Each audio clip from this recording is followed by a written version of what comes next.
it was fun competing like that. No, it was not fun losing on the 22nd hole. We both enjoyed it. You know, one of the things I said, you know, after the match is that I got lost into the competition part of it and was trying to beat Phil's brains in. And Phil said the same thing. He says, I can't think of any side challenges because I'm trying to beat you. I can't talk right now. I said, yeah, we're both having the same issue because this is 20 years in the making of us going head to head, and we both realized that this is a moment very not unlike an NBA All-Star game. A lot of laughing, a lot of giggling, high flying. Next thing you know, last quarter, guys played lockdown defense, started hitting hard fouls. Layups are being swatted down. You got to go to the line to earn your points. It was the very same thing with us. We're going at it, and then I chipped in on 17, and when I gave my fist pump, I looked straight at him, and it was just like the old days. I thought it worked. It worked perfectly. We all wanted to see some of the comments and the talking to each other and giving each other some grief and challenges. But I fully knew by the back nine I wasn't going to get a lot of. There wasn't going to be a lot. Knowing how you focus and even Phil, I don't think we needed that much talk on the back nine. The golf spoke for itself. But I mean, you were supposed to get 100 or 150,000 viewers, and there were 1 million people signed up for it, which I think is. That says a lot. All right, let's get to this arrangement now with Discovery, and we'll. I know David is beaming over there with the whole idea of it, but trying to figure out why such a private guy like you needs to either make more money, be more famous, and I don't think it's either one of those. I really think you want to bring the game to your fans, and I think that has a lot to do with why you're doing this.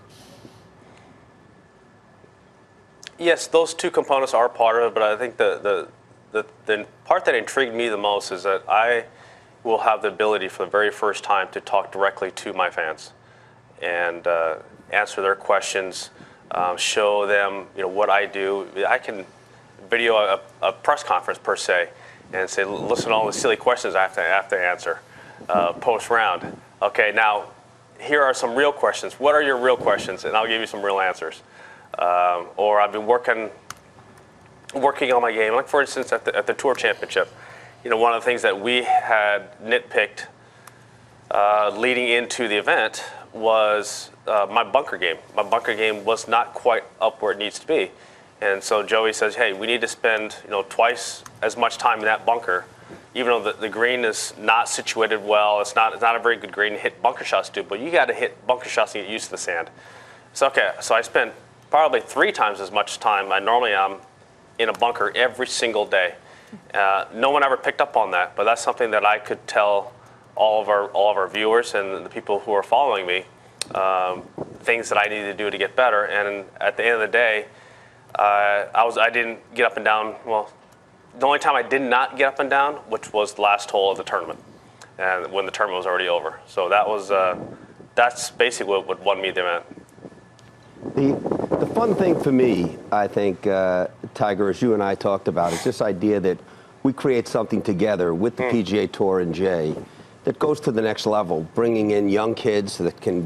When I was growing up, I'd be reading a golf magazine under the covers and waiting by the mailbox, and now we can create something together, and it's going to be a journey, I think, as we talked about. What do people want to see? What do they want to see from you? What kind of instruction? What kind of content? I think, and it's a way of kind of igniting golf around the world together, and we're going to do it in every language. When you think about it, what are you most looking forward to? Well, I'm most looking forward to, as you said, I'll be one of those kids that was waiting for a golf magazine to arrive at the house, and yeah, I take it in my room and read it. Now, kids don't do that. They take their iPad and they read it in their room. Well, we can put Golf TV right there in their iPad, and we can have all the content and play from all around the world. Have my instructional pieces there as well as my speaking points, what I'm talking to and I'm working on, some routines. And so we're able to create far more content than any other golf magazine has ever been able to do.